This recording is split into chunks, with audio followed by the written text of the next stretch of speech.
Halo semuanya, para manusia berjiwa mulia dimanapun kalian berada. Selamat datang di channel Dr. Anime by ABP Official. Dr. Anime sudah pastinya tempat bahas alur cerita anime terbaik, terseru, terbaru, dan terlengkap. Kali ini kita akan bahas anime ongoing yang berjudul Mawo 2099. Dalam dunia fantasi magis, Alnet, Raja Iblis jahat Veltol Velyet Velshwal terbunuh dalam pertempuran oleh pahlawan yang bernama Gram. 500 tahun kemudian, bawahannya Machina Solji menggunakan sihir untuk menghidupkan kembali Veltol. Namun selama ia pergi, Alnet mengalami bencana yang dikenal sebagai Fantasian.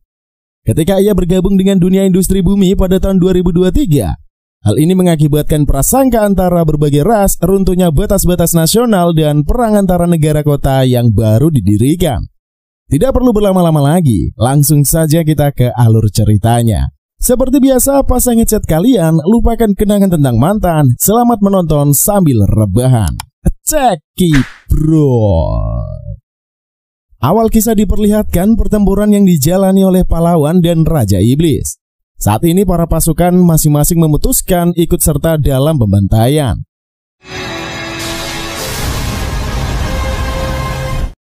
Sepertinya pertarungan akhir ditentukan oleh kemenangan salah satu dari pahlawan atau Raja Iblis. Kemudian pahlawan Gram muncul masuk ke ruangan Raja Iblis. Hal tersebut membuat Raja Iblis terpancing untuk menyingkirkan pahlawan. Langsung saja keduanya mempertaruhkan kekuatan demi memperebutkan dunia yang disebut Alnet. Di kesempatan itu, pahlawan Gram mencoba untuk memperkuat aksinya agar mengalahkan Raja Iblis Veltol. Sehingga sang raja auto-shock menyaksikan kekuatan tempur Gram yang cukup fantastis. Lantas Veltol kembali menyadarkan dirinya tentang kemampuannya. Tidak mau diremehkan, sang Raja Iblis Veltol mempertahankan kekuatannya agar tidak kalah. Meskipun begitu, Raja Iblis Veltol tetap lengah, dia kalah oleh pahlawan Gram. Tampaknya kali ini pahlawan Gram sungguh bersemangat menyingkirkan Raja Iblis. Karena sangat kewalahan, Raja Iblis saat ini lemah tak berdaya. Dia tidak menyangka dengan kekalahannya. Namun nasi sudah menjadi bubur. Veltol mengakui kemenangan pahlawan Gram. Bahkan dia memuji kehebatan tempur Gram. Sehingga Gram membiarkan Raja Iblis segera tewas meninggalkan dunia. Tidak hanya itu saja, keduanya juga saling berpamitan untuk perpisahan yang terakhir. Selang beberapa waktu, dunia telah tergantikan.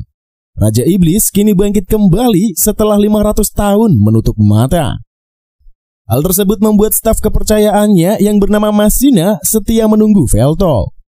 Machina ini adalah salah satu dari Six Dark Peers. Veltol ini adalah pengikutnya yang paling terpercaya.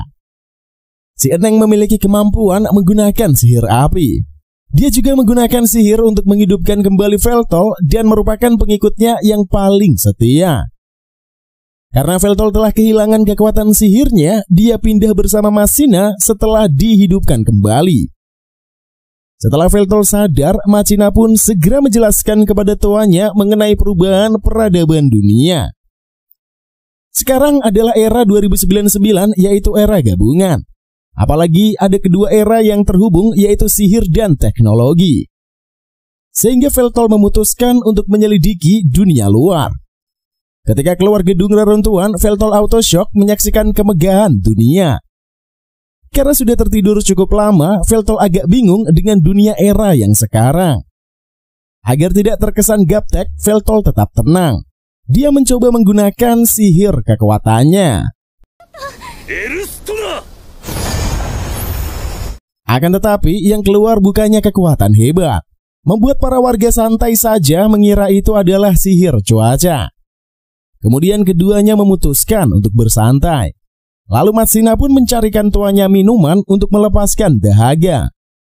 Tidak terduga saat di jalan, Veltol malah ketemu sosok wanita yang merupakan peretas iseng. Dia bahkan meretas sistem proyeksi di jalanan hingga video iklan berubah. Karena kekacauan yang tercipta, staf IT negara segera kembali memulihkan proyektor.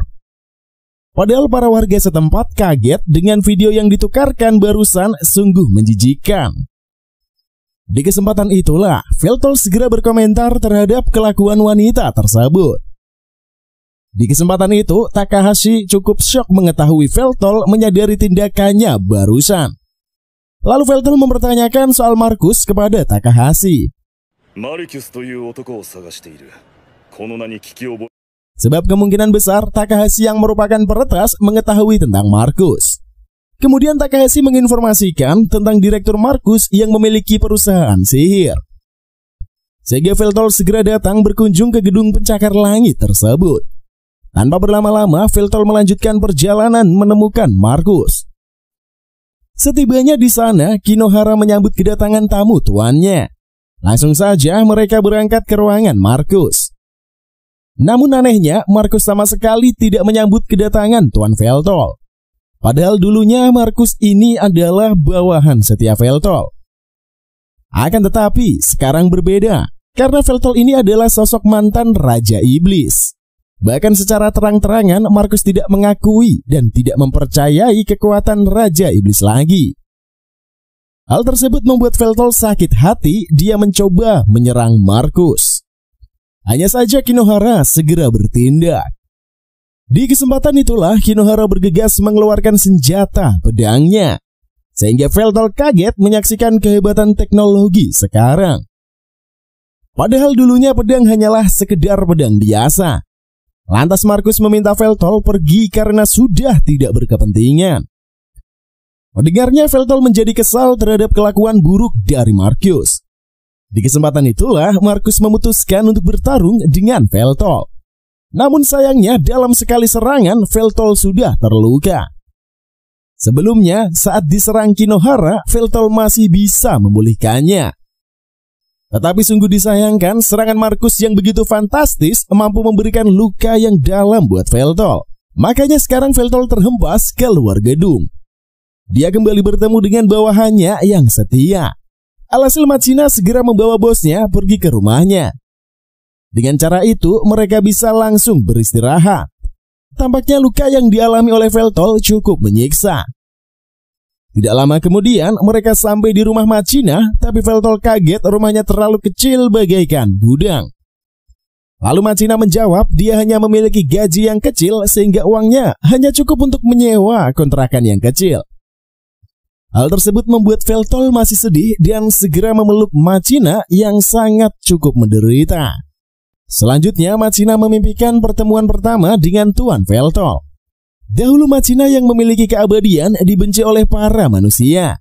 Dia dianggap aib oleh mereka. Karena kelebihannya ini bisa hidup abadi. Tentunya hal itu dianggap musibah bagi para warga.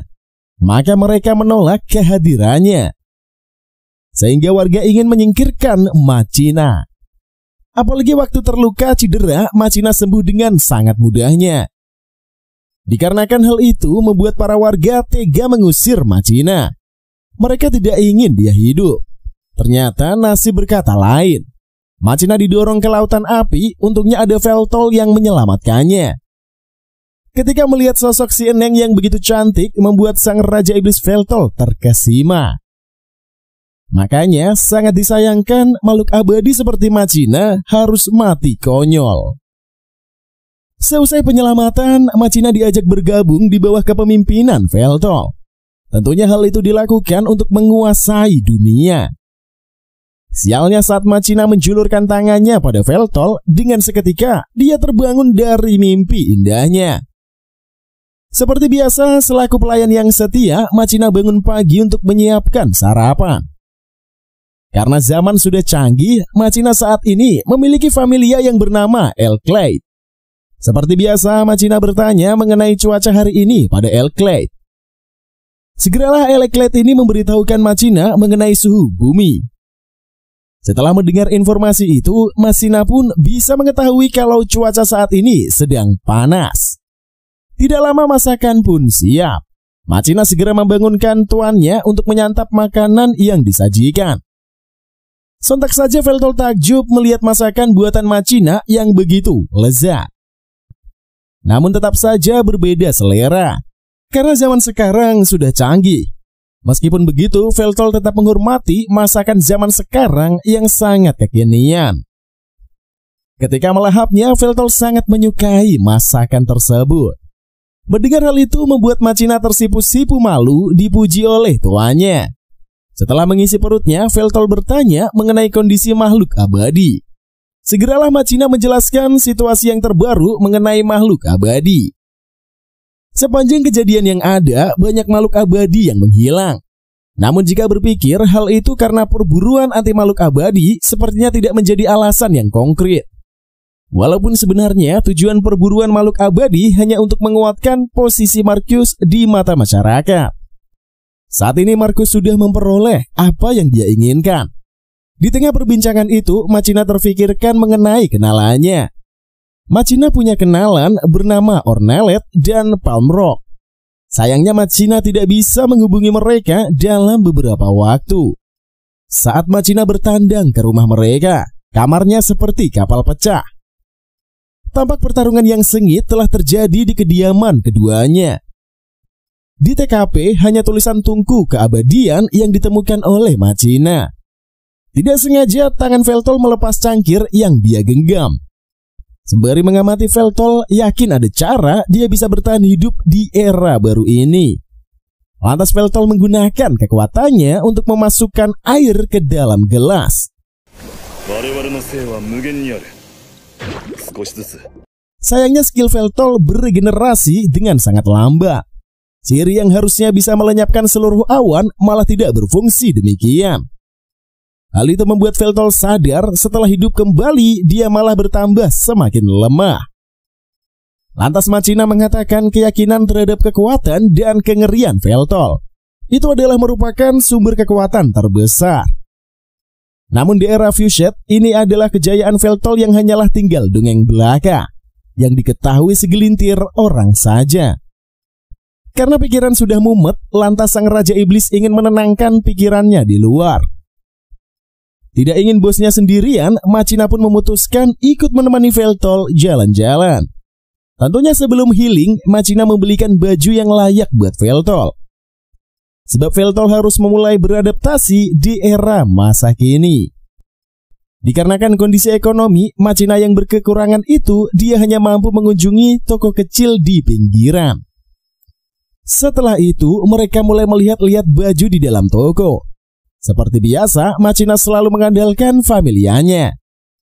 Machina menyuruh Elekite untuk menentukan pakaian yang fungsinya fleksibel, agar nyaman dikenakan oleh Veltol.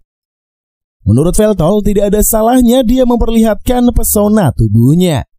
Baginya orang setampan Veltol tidak akan sulit mengenakan pakaian apapun. Berbeda dengan Machina, tidak rela tuanya dilihat oleh orang-orang. Alhasil Machina membelikan baju yang dipilihkan oleh Veltol. Karena tidak tahu soal pembayaran online, Veltol mengira Machina belum melunasi tagihan. Agar tidak salah paham, Machina memberitahukan dia sudah mengeluarkan uang digital sebagai bentuk pembayaran yang resmi. Setelah membelikan pakaian, Veltol dan Machina mengisi perut mereka. Kemudian mereka pun mencari tempat buat ngobrol. Karena penasaran, Veltol menanyakan soal Familia. Familia merupakan sebuah teknologi yang mutakhir yang memudahkan kehidupan bagi penggunanya. Tidak hanya bisa memakai sihir secara praktis, tapi juga diterapkan untuk berbelanja dan mencari informasi. Makanya di kehidupan sehari-hari, Familia sangat diperlukan oleh setiap individu. Di kesempatan itulah, Veltol membuat Machina baper. Padahal Veltol hanya ingin melihat bagaimana cara kerja Familia yang dipasang di bagian leher. Mendengar Machina deg-degan membuat Elekite mendeteksi adanya keanehan dengan si Eneng. Namun Machina meminta Elekite untuk diam, karena dia dalam kondisi yang baik-baik saja. Machina tidak masalah meski dia tersipu malu, yang penting Veltol bisa menghilangkan rasa penasarannya. Setelah meneliti mengenai Familia, Veltol menanyakan kenyamanan Machina memakai benda itu di lehernya. Awalnya Machina tidak terbiasa, tapi sekarang nyaman-nyaman saja. Setelah berada di halaman rumah, Veltol mengaku ingin bekerja. Hidup di zaman modern sangat berat, sebab mereka harus memiliki uang agar bisa memenuhi kebutuhan sehari-hari. Makanya Veltol tidak ingin bergantung terus pada Machina. Atas dasar itulah, Veltol berpikir untuk kerja. Awalnya Machina menolak, sebab dia merasa sanggup membiayai tuannya. Namun keinginan kuat Veltol membuat Machina menyetujui keputusan dari rajanya. Apalagi Veltol masih belum lupa kalau dia tetap akan menguasai dunia. Untuk itulah Veltol memerlukan Machina di sisinya. Kejadian itu mengingatkan Machina momen saat pertama kali mereka bertemu. Dengan lantang, Machina menyatakan kesetiaannya mendukung Veltol. Lalu Veltol menatap alat yang diberikan oleh Machina. Meskipun memberikan izin, Machina tetap saja mencemaskan Veltol yang mau cari kerja sendirian. Untuk menenangkan Machina, Veltol meminta anak buahnya agar tetap bekerja. Sebab penghasilan Machina sangatlah dibutuhkan.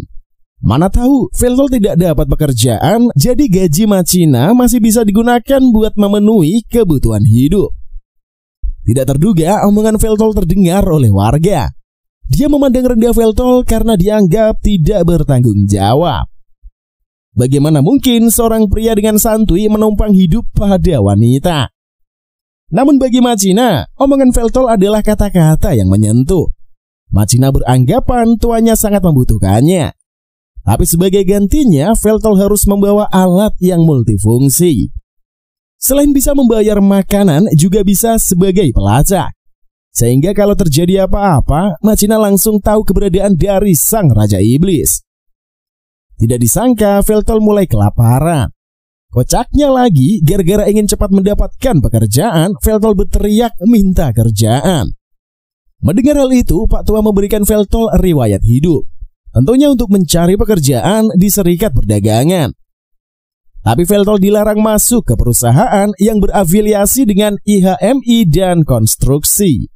Sontak saja mendengar saran itu membuat Veltol jadi berhati-hati. Kocaknya terjadi peristiwa konyol saat wawancara itu sedang berlangsung. Habisnya isi riwayat hidup Veltol menceritakan masa-masa di waktu saat kejayaannya. Tentunya warga di era Fuchsia tidak mengerti kejadian saat Veltol menjabat sebagai Raja Iblis. Bahkan prestasi membangun dungeon hal yang asing bagi mereka. Selain Veltol aneh di mata pewawancara, si dia juga tidak punya familia. Melihat riwayat hidup yang tidak menjanjikan itu membuat Veltol gagal diterima bekerja. Meskipun gagal, Machina tetap setia menghibur Veltol. Menurut Machina, manusia zaman sekarang sangatlah bodoh. Jadi tidak akan memahami kehebatan dari tuannya itu. Di kesempatan itulah Veltol menanyakan perihal teman Machina. Mana tahu relasi Machina dapat membantu Veltol memperoleh job. Sebab Veltol enggan menjadi pengangguran di era di mana Raja Iblis tidak ditakuti. Sehingga Machina mengatur pertemuan. Tidak taunya rekan Machina adalah Takahashi si hacker. Kebetulan Veltol melihat familia milik Takahashi berbeda dengan punya Machina. Lagi dan lagi, karena kepo, Veltol menyentuh si familia dan membuat Takahashi terkaget. Namun Machina bangga familianya ini yang disentuh duluan oleh Veltol. Di kesempatan itulah Machina menjelaskan kalau Veltol memiliki penglihatan kebijaksanaan. Dengan kemampuan itu memungkinkan Veltol memahami aliran sihir dari objek yang disentuhnya. Kemudian Machina mengingatkan Veltol tujuan utama. Tanpa basa-basi, Veltol meminta pekerjaan pada Takahashi. Namun Veltol mau cari kerja yang menonjolkan dirinya. Kebetulan sekali, bartender menayangkan live streaming yang momen itu membuat Veltol jadi tertarik. Apalagi Veltol memiliki wajah yang tampan dan suara yang bagus. Sehingga Veltol membayangkan dikala dia jadi streamer, namun terlintas pikiran liciknya.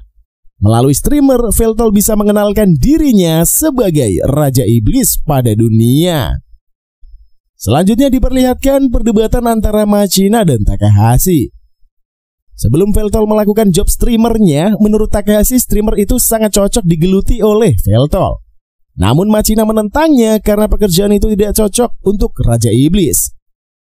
Streamer adalah melakukan siaran langsung dari game, musik, dan banyak hal lagi lainnya yang dilakukan secara live. Penghasilan streamer berasal dari uang yang didonasikan penonton dan iklan.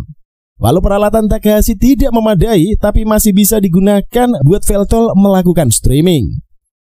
Ditambah lagi Veltol tidak dapat memainkan game yang memakai familia. maka masih ada alternatif lain, yaitu game lama. Machina tetap keberatan. Berbeda dengan Takahashi yang mendukung Veltol jadi streamer. Menurut Machina, streamer bukanlah pilihan yang tepat. Tidak boleh dijadikan sebagai pekerjaan yang pokok. Karena pendapatannya tidak jelas, makanya Machina ingin Veltol kerja dengan gaji yang stabil-stabil saja. Jadi PNS mungkin. Bagi Takahashi, job streamer amat sesuai sama penampilan Veltol. Menurutnya Veltol memiliki wajah dan suara yang bagus. Takahashi sangat yakin dengan potensi di dalam diri Veltol yang menjanjikan. Mendengar hal itu, Machina tidak menyalahkan argumen Takahashi mengenai Veltol. Sehingga Machina menyerahkan keputusannya pada Veltol. Sang Raja Iblis sendiri merasa saat ini dirinya tidak memiliki kesempatan lain selain menjadi seorang streamer. Makanya Veltol tidak akan mempersalahkan pekerjaan yang akan digelutinya.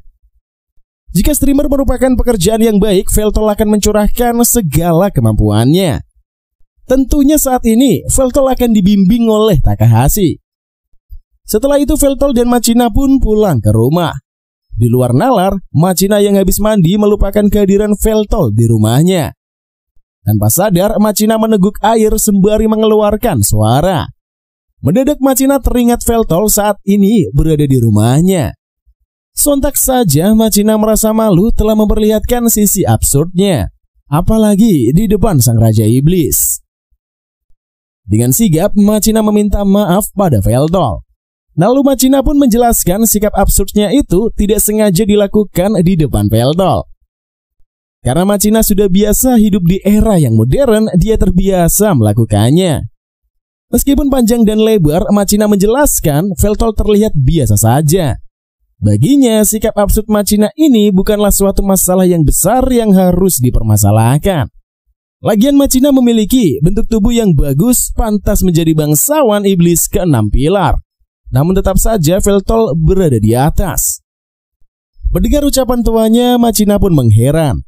Bosnya mengeluarkan statement yang mengejutkan. Begitu positifnya pikiran Veltol, hanya ucapan terima kasih yang bisa Machina katakan kepadanya. Setelah itu Machina dan Veltol kedatangan tamu. Dia adalah Takahashi yang membawa seperangkat alat buat streaming. Kemudian Veltol memilih beberapa game lama agar bisa dimainkan. Sesudah menentukan game, Veltol segera memainkannya. Namun Veltol selalu game over. Sebab walau mengerti cara kerjanya, namun Veltol tidak pandai menggunakan stick game tersebut. Lalu Takahashi menyuruh Veltol memberikan salam pembukaan. Setiap kali melakukan live streaming, sontak saja Machina kepo mengapa memulai streaming harus menggunakan opening. Mendengar pertanyaan itu, Takahashi pun menjelaskan salam pembuka merupakan poin yang paling utama saat melakukan streaming. Maka Veltol diharuskan banyak-banyak berlatih. Sayangnya Veltol malah mengucapkan pidato singkat layaknya sang Raja Iblis saat memberikan arahan. Meskipun bahasanya bagus, tapi openingnya yang disampaikan terkesan ketinggalan zaman. Namun Veltol ini masih bisa lah kalau latihan lagi. Lalu berdasarkan arahan Takahashi, Veltol melakukan streaming setiap harinya. Meskipun ada yang menonton atau tidak, Veltol tetap siaran langsung. Selagi live, Veltol pun bisa mengucapkan apa saja. Di luar dugaan, ternyata akun Veltol mendapatkan banyak pengunjung dan komentar. Mulai dari ada komen yang positif hingga minggir lu miskin. Terkadang Veltol memberikan tanggapan pada netizen yang berkomentar baik maupun buruk. Menurut Veltol, pendapat buruk tentangnya juga memberikan hal yang sangat bagus. Sebagai streaming, sudah seharusnya memiliki pendukung dan juga haters. Sebisa mungkin di saat Veltol lagi live, Takahashi melarang ada suara ataupun gangguan. Makanya Machina tidak boleh berkeliaran di dekat Veltol. Mengenai promosi dan iklan, Takahashi mau membantu memakai uang pribadinya. Karena kesungguhannya, lama-kelamaan akun Veltol menanjak naik. Semuanya berkat penilaian dari para netizen. Awalnya, Machina tidak menyukai pendapat buruk mengenai tuannya. Namun berhubung Veltol tidak keberatan sama sekali, lantas Machina terus memberikan dukungan. Setelah nge-live, Veltol bersama Machina melihat keindahan salju yang begitu menenangkan. Selang beberapa waktu menjadi streamer, Veltol sudah terbiasa. Tidak ada lagi kata canggung di kamusnya.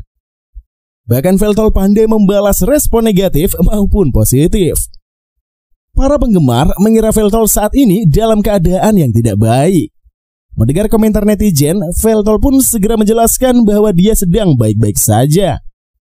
Seandainya Veltol bad mood, kemungkinan dunia akan binasa dibuatnya. Meskipun begitu, bagi pemirsa tetap saja Veltol memiliki ekspresi yang bad mood. Sementara Machina tidak sadar ada seseorang yang mengamatinya dari kejauhan. Karena merasa boring, Veltol ingin berjalan-jalan keluar. Lantas Veltol segera meminta izin pada Machina. Namun Machina tidak tega membiarkan Veltol yang jalan sendirian.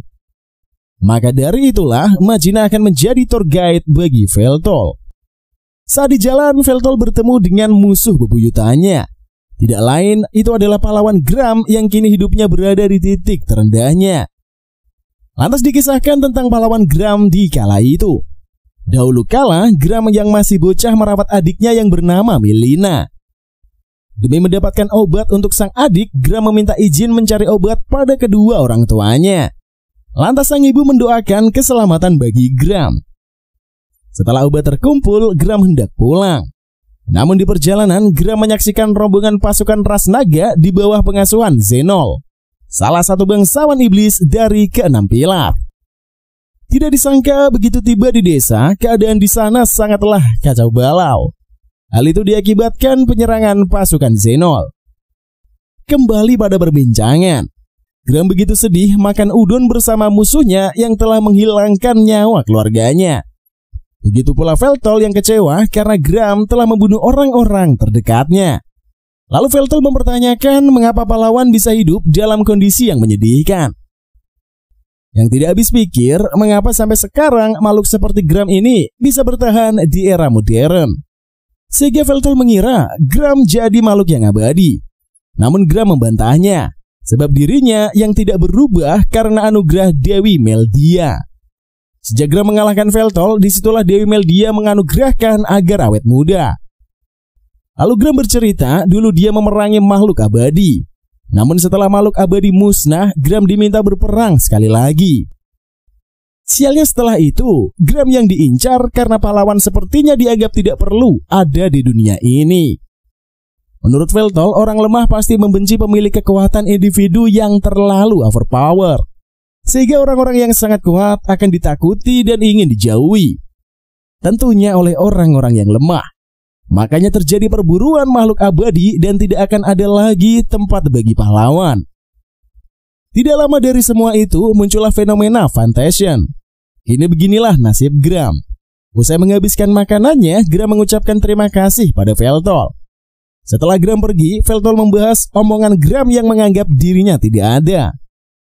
Dengan keberadaan Veltol yang merupakan bukti esensi Gram, dalam perjalanan pulang, Veltol tidak sengaja melihat Takahashi sedang ribut.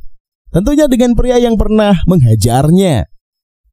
Ketika Takahashi akan diserang oleh begundal itu, Veltol dengan sigap menghentikannya.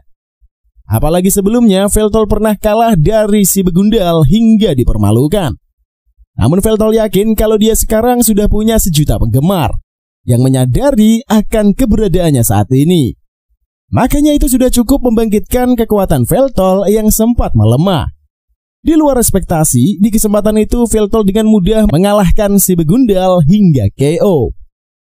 Kemudian Takahashi pun menceritakan kalau sebenarnya lawan tanding Veltol ini adalah pelayannya.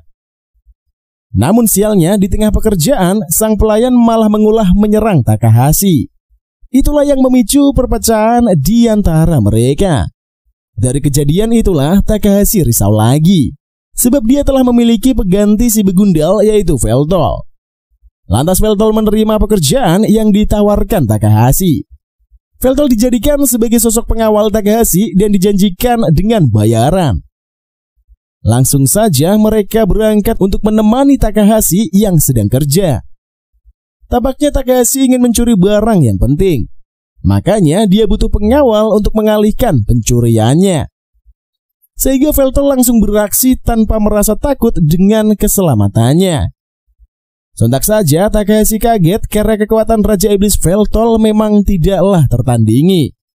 Dia bahkan berani mencari masalah dengan para bandit demi menjalankan tugas membantu Takahashi. Sementara Markus menanyakan kepada Kinohara terkait orang yang mengetahui proyek Tungku Keabadian. Mengenai hal itu, Kinohara telah melakukan pembersihan agar semua yang terlibat dalam proyek ini tidak membocorkan informasi mengenai Tungku Keabadian.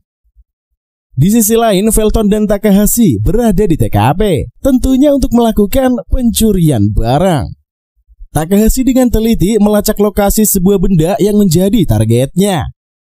Sementara itu, Veltol sang Raja Iblis dengan santai memperkenalkan dirinya pada kelompok musuh yang ada di hadapannya. Namun musuh-musuh ini bukanlah orang yang hidup di masa kejayaan Veltol. Mereka tidak paham siapa sebenarnya Veltol atau mengapa ia begitu percaya diri. Dengan sedikit ejekan, mereka menganggap Veltol ini sebagai orang gila yang penuh dengan omong kosong. Sontak saja Veltol merasa tidak dihargai. Dia hanya tersenyum dan tanpa ragu memulai pertempuran. Dengan keyakinan pada dukungan jutaan pelanggan di kanalnya, Veltol melancarkan serangan yang sangat luar biasa. Keyakinannya pun terbukti benar. Gerakannya begitu cepat dan mematikan. Tentunya Veltol mampu mengungguli serangan kelompok Yakuza yang mencoba menghadapinya. Sementara Veltol sibuk bertarung, Takahashi melihat celah untuk campur tangan. Dengan menggunakan keahliannya Either Hack, dia mengacaukan kendali musuh terhadap familia mereka sendiri. Tentunya hal itu membuat musuh tertipu oleh ilusi yang dia ciptakan. Tidak butuh waktu lama sebelum musuh benar-benar terkalahkan. Melihat aksi memukau sang Raja Iblis yang mengalahkan seluruh kelompok Yakuza seorang diri, Takahashi merasa kagum. Veltol pun menyinggung soal kemampuan Either Hack milik Takahashi. Dan Takahashi menjelaskan dengan bangga bahwa tekniknya ini mampu meretas dan memanipulate informasi visual familia musuh. Itu sebabnya para Yakuza tidak sabar bahwa mereka sedang menyerang sekutu mereka sendiri. Jadi intinya seperti dimanipulasi. Ketika mereka berpikir urusan sudah usai, Takahashi bergerak untuk mengambil benda yang menjadi targetnya. Namun Veltol menghentikannya. "Tunggu sebentar, Takahashi," kata Veltol dengan mata yang berkilau. Dan benar saja, menurut pengamatan Veltol ada musuh lain yang belum menunjukkan dirinya. Dengan menggunakan familia musuh yang masih bisa dikendalikan, Veltol akhirnya menemukan keberadaan musuh yang tersembunyi. Yang mengejutkan, makhluk itu ternyata adalah Magigear generasi keempat Ashed Dawn. Seharusnya berada di bawah pengawasan ketat pasukan khusus City Guard. Takahashi segera bersembunyi meninggalkan Veltol untuk menghadapi ancaman ini sendirian. Bagi Veltol, ini adalah kesempatan yang sempurna untuk menguji kekuatan yang ia dapatkan dari sejuta penggemarnya. Pertarungan sengit pun dimulai, dengan Veltol yang menghadapi Magigear dalam jarak dekat. Keduanya terlibat duel pedang yang sangat intens. Merasa bahwa serangan Magigear kurang menantang, Veltol memprovokasi lawannya agar menunjukkan kekuatan yang sejati. Hasilnya Magigear meningkatkan serangannya, mengeluarkan teknik pedang yang mematikan yang berhasil memenggal tubuh Veltol. Melihat tubuh Veltol yang terpisah, Takahashi yang mengintai dari kejauhan langsung diliputi kecemasan. Namun Magigear yang mengira telah mengalahkan Veltol segera mencoba membawa tubuh Veltol yang terpenggal sebagai bahan penelitian. Tidak disangka meski dalam kondisi tubuh yang terpisah, Veltol masih sadar dan tetap hidup. Sebuah fenomena yang mengejutkan bahkan bagi Magigear itu sendiri. Saat tubuhnya kembali menyatu, Veltol memberikan nasihat yang tajam. Di medan perang, kemenangan hanya milik mereka yang tidak pernah lengah dan tidak melepaskan pedang, katanya sambil mengarahkan pedang sakti Raja Iblis ke arah musuhnya. Menyadari bahwa lawannya ini tidak berpengalaman, Veltol memutuskan untuk menunjukkan sedikit kekuatannya yang sesungguhnya. Pedangnya yang legendaris dilepaskan dari sarungnya, memancarkan aura yang begitu kuat hingga mengacaukan perisai Magigear. Serangan kilat Veltol menghancurkan Magigear, tentunya membuatnya terpisah. Sebelum musuhnya benar-benar hancur, Magigear sempat melaporkan kekalahannya ke markas sebelum akhirnya offline. Usai pertempuran, Takahashi mendekat dengan wajah yang tercengang. Veltol benar-benar hidup kembali setelah terpenggal, dan kemudian mengalahkan Magiger seorang diri dan membuatnya benar-benar tidak percaya. Hanya mengangkat bahu, merasa bahwa teknologi di zaman ini jauh berbahaya daripada yang dia alami. Namun Takahashi menganggap justru sang Raja Iblis memiliki kekuatan yang sangat mengerikan, bahkan karena teknologi yang mereka hadapi.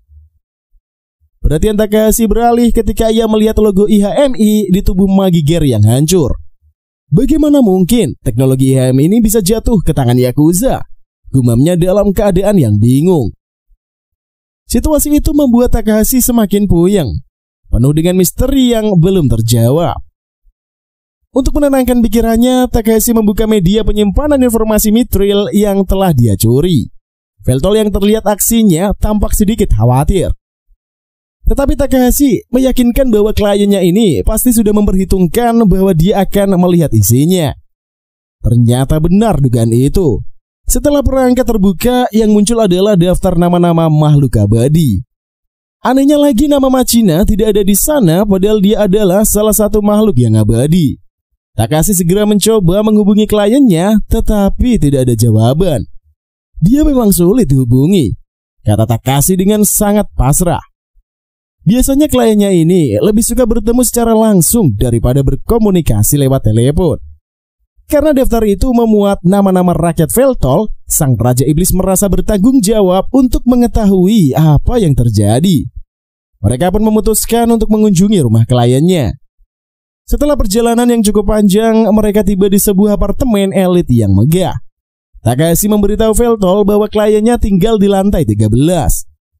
Saat menaiki lift, Veltol meminta izin untuk menekan tombolnya, mengaku bahwa ia sangat menyukai memencet tombol lift itu.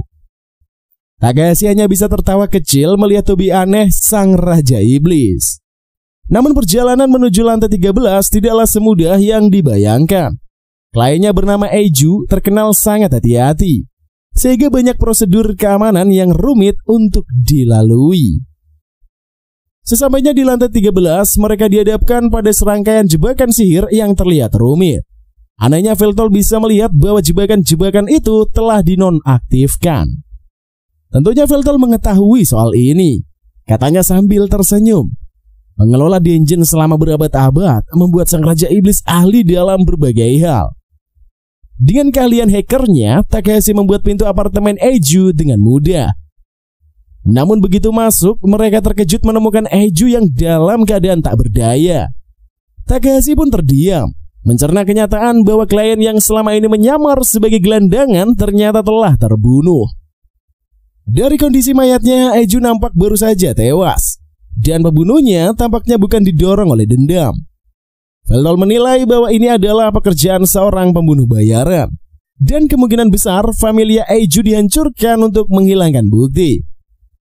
Sebagai seorang hacker dan informan, Eiju pastilah telah meninggalkan petunjuk yang lain. Benar saja, Takahashi menemukan komputer yang tidak memiliki kata sandi. Saat Takahashi memeriksa data di dalam komputer, Veltol mengingatkannya tentang potensi jebakan seperti program array.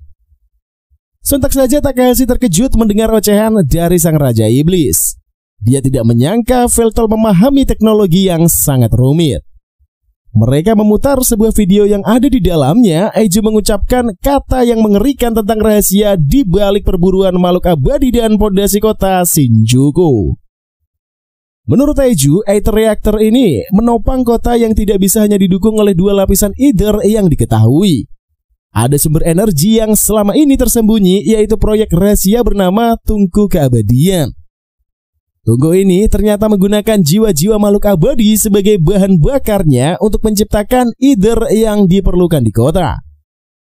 Jiwa-jiwa ini memberikan daya yang jauh lebih besar dibandingkan sumber energi lainnya. Eiju juga mengungkapkan bahwa IHMI telah menjual data makhluk abadi kepada Yakuza untuk memastikan pasokan bahan bakar agar tetap terjaga.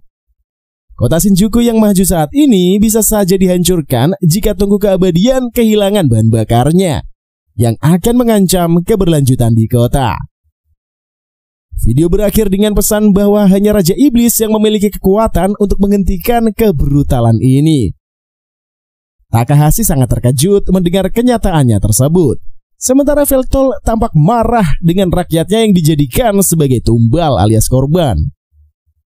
Merasa ini adalah tanggung jawabnya, Veltol memutuskan untuk mengurus situasi ini. Dia akan memastikan Takahashi tidak bisa berakhir seperti Eiju. Dia mencoba menghubungi Machina namun tidak tersambung sama sekali. Di rumahnya yang sederhana, Machina sedang kebingungan memilih hidangan apa yang cocok untuk dibuat bagi bos yang paling dia kagumi. Suasana di dapur terisi dengan suara bising, panci, dan alat memasak lainnya saat Machina berusaha mencari inspirasi. Asisten canggih yang selalu menemaninya menyarankan Machina masakan terbaik yang dibuat dengan cinta. Saran itu hanya membuat Machina semakin bimbang hingga bel pintu pun berbunyi. Dengan tergesa, ia menuju pintu, membuka dengan senyum ceria berharap yang datang adalah Veltol. Tidak sesuai ekspektasi, ternyata Markus yang datang. Dia pemilik perusahaan IHME. Markus datang dadakan tanpa pemberitahuan. Tanpa ragu, Machina melancarkan serangan yang mendadak. Namun secepat kilat, Markus menarik Familia yang terpasang di leher Machina dengan paksa dan duel pun dimulai. Di awal pertarungan, Machina nampak mendominasi dengan kecepatan dan tekniknya yang mumpuni. Namun Markus yang menggunakan Familia khusus ciptaan IHME dengan mudah mengatasi serangan-serangan Machina. Familia Markus memberinya akses ke berbagai sihir dan pertahanan yang kuat, termasuk perisai yang bisa mengurangi dampak serangan musuh. Meskipun Machina berhasil memutus tangan Markus, ia pun kembali terkejut saat melihat Markus yang memulihkan dirinya dengan cepat berkat kekuatan Familia yang digunakannya. Kemudian Markus mengambil alih melancarkan serangan bertubi-tubi dengan teknik sihirnya, yaitu adalah Blood Sword. Machina mencoba bertahan menggunakan perisai sihir menahan hujan pedang darah. Namun ledakan sihir dari Markus yang muncul secara tiba-tiba memecahkan pertahanan Machina. Di dalam kabut yang tebal, Kinohara asisten Markus mencoba memanfaatkan kesempatan untuk menyerang Machina. Namun Machina sudah menduga adanya ancaman yang lain dan ia berhasil memberikan serangan balasan pada Kinohara. Meskipun dengan persiapan matang, Markus tetap berhasil menusukkan pedangnya ke tubuh Machina. Kondisi Machina yang semakin lemah diperparah oleh serangan balik Markus yang mematikan. Semua itu terjadi karena Markus telah menyatdown Familia Machinanya, sesuatu yang tidak pernah dia duga bisa dilakukan. Kinohara memarahi Markus yang dianggap terlalu banyak bermain-main dan hampir saja membuat mereka gagal. Markus hanya tertawa mendengar keluhan asistennya, menyatakan bahwa tidak ada yang lebih memuaskan daripada mempermainkan Machina, si mantan rekan kerjanya. Machina tidak lagi berdaya, hanya bisa menangis, merasa gagal melindungi bos yang amat dia kagumi. Setelah itu Markus membekukan tubuh Machina dengan sihir, mempersiapkannya untuk digunakan sebagai bahan bakar baru dalam proyek tungku keabadian. Dengan senyuman yang licik, Markus mengungkapkan ambisinya untuk menjadi Raja Iblis yang sejati. Tentunya dia tidak lagi bergantung pada era kuno, tetapi akan menguasai dunia melalui teknologi. Di era ini, Markus yang berniat menjadi Raja Iblis selanjutnya harus mampu mengendalikan teknologi itu. Baginya, Veltol hanyalah Raja Iblis yang kolot yang ketinggalan zaman. Sementara di tempat lain, Veltol dan Takahashi kembali ke rumah mereka dan menemukan kekacauan di rumah Machina. Veltol memandangi ruangan yang berantakan. Tatapannya terhenti pada kontrol game yang biasa digunakan oleh Machina. Pikirannya dipenuhi dengan kecemasan mengingat kebersamaannya dengan sang bawahan yang setia. Takahashi segera mengambil alih situasi. Dia bisa melacak situasi di tempat kejadian menggunakan drone yang terbang di sekitar area. Bahkan seorang pakar IT, Takahashi menyusupkan virus ke jaringan drone dan mulai mengakses rekaman dari perusahaan. Dengan kecerdasan dan kecepatan yang luar biasa, Takahashi akhirnya mendapatkan bukti video tentang siapa yang menyerang dan menculik Machina. Rekaman menunjukkan bahwa Markuslah dalang dibalik penghancuran tersebut. Dalam video terlihat bagaimana Machina dibawa paksa menuju ke area terlarang di Ether Reactor. Menyadari nasib yang menimpa Machina, Veltol bertekad untuk menyelamatkannya. Namun Takahashi memperingatkan bahwa menyusup ke dalam Aether Reactor sendirian adalah sebuah misi bunuh diri. Tempat itu sangat dilindungi oleh berbagai teknologi mutakhir dan magi Gear yang mengawasi setiap sudutnya. Mendengar saran Takahashi, Veltol menyadari bahwa dia membutuhkan pahlawan Gram, mantan musuh yang kini hidup tenang di kota. Tanpa ragu, Veltol menemui Gram dan memohon akan bantuannya. Tidakkan itu mengejutkan Gram. Melihat Raja Iblis yang pernah jadi musuh bebuyutan, kini malah jadi uluran tangannya. Kini malah meminta uluran tangannya. Seusai membujuknya, Veltol menjelaskan situasi tentang proyek rahasia yang menggunakan nyawa makhluk abadi sebagai bahan bakar untuk menopang kota. Gram yang awalnya ragu untuk membantu akhirnya setuju setelah mendengar niat Veltol yang sangat tulus. Bukan hanya ingin menyelamatkan Machina, tetapi juga melindungi seluruh warga Shinjuku dari kehancuran. Dengan arahan dari Takahashi, Veltol dan Gram menyusup melalui jalur bawah tanah dungeon yang terselubung. Gram menggunakan bakat khususnya mampu memetakan seluruh dungeon dengan cepat. Hal itu dilakukan agar membuat perjalanan mereka terasa lebih mudah. Sontak saja Veltol yang dikenal sebagai pencipta dungeon hebat merasa tidak dihargai ketika Gram begitu mudah menaklukkan labirin buatannya. Argumen kecil di antara mereka pun terjadi. Namun Takahashi segera menyuruh mereka berhenti bertengkar dan fokus pada misi. Ketika mereka semakin dekat ke Aether Reactor, Veltol menyadari bahwa komunikasi dengan Takahashi mulai terganggu karena gangguan dari mesin besar yang ada di sekitar. Gram memandang Veltol dengan kagum, merasa bahwa Raja Iblis yang ada di sampingnya sekarang jauh lebih kuat dibandingkan yang dulu.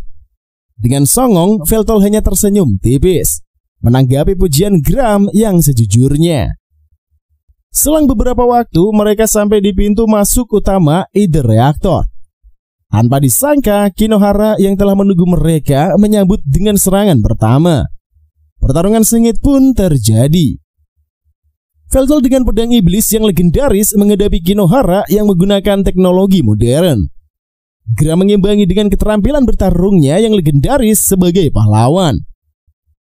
Di tengah pertempuran, Kinohara menunjukkan keunggulan teknologi IHMI dengan menggunakan berbagai macam alat canggih yang membuat Veltol dan Gram kewalahan. Namun keduanya tidak menyerah. Veltol memanfaatkan sihir kuno yang dia kuasai. Sementara Gram dengan naluri pahlawannya menemukan celah dalam pertahanan Kinohara. Pertempuran semakin memanas ketika Kinohara mengaktifkan teknologi eksperimental yang mengeluarkan ledakan yang sangat besar, hampir menghancurkan seluruh ruangan. Namun Veltol dan Gram telah bekerja sama, menggabungkan kekuatan mereka mengimbangi serangan dahsyat itu. Dengan pedang iblis yang berkilauan, Veltol menghempaskan menciptakan gelombang energi yang membelah ledakan. Sedangkan Gram melompat maju dan menyerang dengan kecepatan yang mustahil dihindari. Kinohara yang awalnya percaya diri mulai merasa tersudutkan. Akhirnya dengan kerjasama yang luar biasa antara Raja Iblis dan mantan pahlawan, Kinohara berhasil dijatuhkan. Veltol dan Gram segera melanjutkan perjalanan mereka menuju ruang utama tungku keabadian. Di sana mereka menemukan tubuh Machina yang membeku, tertutup oleh es sihir yang dihasilkan oleh Markus. Dengan sigap, Veltol meruntuhkan es yang membelunggu Machina. Namun tubuhnya sudah kehilangan banyak energi. Selagi Veltol memegang Machina yang lemah, Markus malah muncul dari bayangan menyambut mereka dengan senyuman yang dingin. Markus mengucapkan selamat datang pada Veltol dengan nada yang mengejek. Dia berkata tidak disangka Veltol benar-benar datang untuk menyelamatkan Machina yang notabene hanya pelayan. Sontak saja Veltol marah besar mendengar kata-kata sarkas dari mulut Markus. Dia berjanji untuk mengakhiri proyek gila Markus dan menyelamatkan semua makhluk abadi yang tersisa. Pertarungan terakhir dimulai. Pertarungan antara dua Raja Iblis yang bersaing untuk menentukan siapa yang benar-benar berhak menguasai dunia. Episode 6.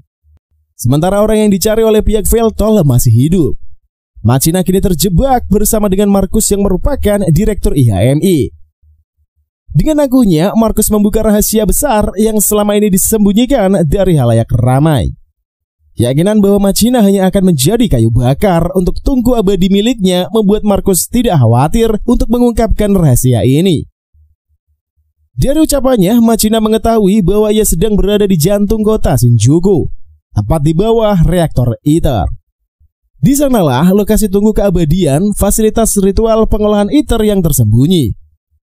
Tunggu abadi adalah teknologi yang mengerikan yang mengubah jiwa-jiwa makhluk abadi menjadi energi ITER. ITER yang dihasilkan disalurkan ke ITER reaktor, di mana energi tersebut diubah menjadi mana dan listrik untuk menerangi kota Shinjuku. Berita ini sangat mengejutkan Machina. Ketika Markus menyebutkan tunggu keabadian, Machina langsung teringat kedua temannya, yaitu Orneret dan Flamrock. Dia yakin bahwa mereka ini telah dikorbankan untuk menjadi bahan bakar bagi tunggu keabadian. Saat nama-nama itu diucapkan, senyum lebar menghiasi wajah Markus. Betapa bergunanya nyawa Orneret dan Flamrock saat mereka menjalani peran sebagai bahan bakar, pikir Markus. Mendengar hal itu membuat Machina murka hingga mengeluarkan kekuatan yang dahsyat. Sungguh disayangkan perisai Markus terlalu kuat untuk ditembus. Dengan santainya, Markus mengungkapkan bahwa Zenol yang dikenal sebagai pedang karma adalah korban pertama yang dijadikan bahan bakar tungku abadi. Amarah dan duka Machina semakin memuncak, menghibur Markus yang puas melihat penderitaannya. Di kesempatan itulah Markus menjelaskan bagaimana makhluk abadi sebenarnya tidak bisa mati. Tetapi jika dimasukkan ke dalam tungku abadi, saluran spiritual mereka terbakar. Lantas hal itu akan memberikan efek yang berpengaruh hingga fisik mereka hancur. Jeritan-jeritan makhluk abadi yang dibakar di tungku memberikan kesenangan tersendiri bagi Markus. Dia juga memberitahu bahwa anggota organisasi ISBI yang mengetahui rahasia tungku abadi telah dilenyapkan. Kini giliran Machina yang akan diubah jadi bahan bakar agar listrik kota Shinjuku tetap menyala. Machina yang terperangkap dalam situasi putus asa ini berusaha mencari celah untuk bertarung atau melarikan diri. Di sisi lain kota, Kinohara telah bertemu dengan dua sosok yang luar biasa. Dia diberi tugas oleh Markus untuk menghentikan Veltol yang mungkin mencoba menyusup ke markas mereka. Tanpa diduga, prediksi Markus ternyata benar. Yang lebih mengejutkan lagi, Raja Iblis Veltol bekerja sama dengan Gram, seorang pahlawan yang legendaris. Mengetahui hal itu, Kinohara tampak begitu terkejut, segera mempersiapkan dirinya untuk menghadapi situasi ini. Bagi Gram, pertemuan ini adalah sebuah kehormatan. Meskipun ia tidak sekuat dulu, dia tetap percaya diri mengangkat pedangnya. Gram siap menghadapi Kinohara, memberikan kesempatan bagi Veltol untuk menyelamatkan Machina. Sebelum berpisah, Veltol memperingatkan Gram agar berhati-hati karena teknik pedang Kinohara sebanding dengan Zenol. Kala itu Zenol pernah dikalahkan oleh Gram di masa lalu. Dengan percaya diri, Kinohara mengingatkan bahwa Gram adalah bagian dari masa lalunya. Kinohara kemudian melesat dengan kecepatan yang tinggi membuat Gram terkejut. Namun serangannya dengan mudah ditangkis oleh Gram. Sadar bahwa inilah kesempatannya, Veltol segera mengambil jalan yang memutar melintasi Kinohara yang terganggu dengan duel itu. Tentunya Kinohara tidak tinggal diam. Dia mencoba menghalangi Veltol. Tetapi keberadaannya masih dihadang oleh sang pahlawan legendaris. Dengan nada penuh kebanggaan, Kinohara ingin membuktikan bahwa generasi baru sepertinya tidak akan bisa dikalahkan oleh pahlawan kuno seperti Gram. Menurutnya era pahlawan telah berakhir di dunia modern ini. Untuk mendukung lainnya, Kinohara memperkenalkan teknologi terbaru Gear the Zero Base yang diproduksi oleh perusahaan tempat ia bekerja, yaitu IAMI. Kinohara mengaktifkan magi Gear itu membuat tubuhnya terbalut dengan zirah teknologi yang canggih. Dalam sekejap, Kinohara menyerang Gram dengan kekuatan yang penuh dan menghempaskannya. Dengan bangga Kinohara menjelaskan bahwa magi Gear yang ia kenakan adalah tipe paling mutakhir dan jauh lebih unggul dari versi sebelumnya. Tidak hanya itu, Kinohara juga membeberkan cara kerjanya, seolah ingin mempermalukan Gram.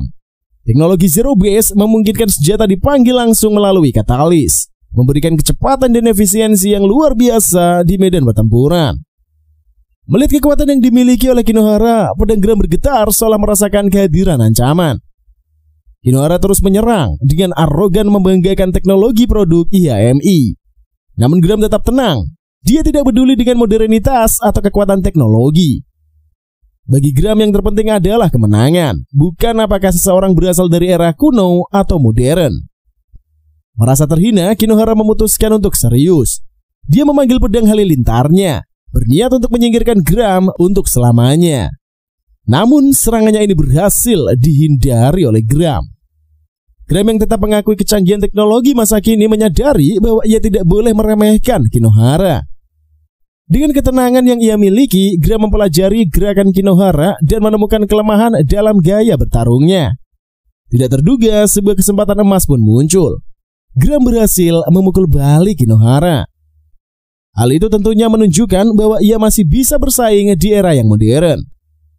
Gram mengagumi kekuatan zirah yang dikenakan Kinohara, tetapi dia berhasil menemukan celah saat Kinohara mengaktifkan sihir pedangnya.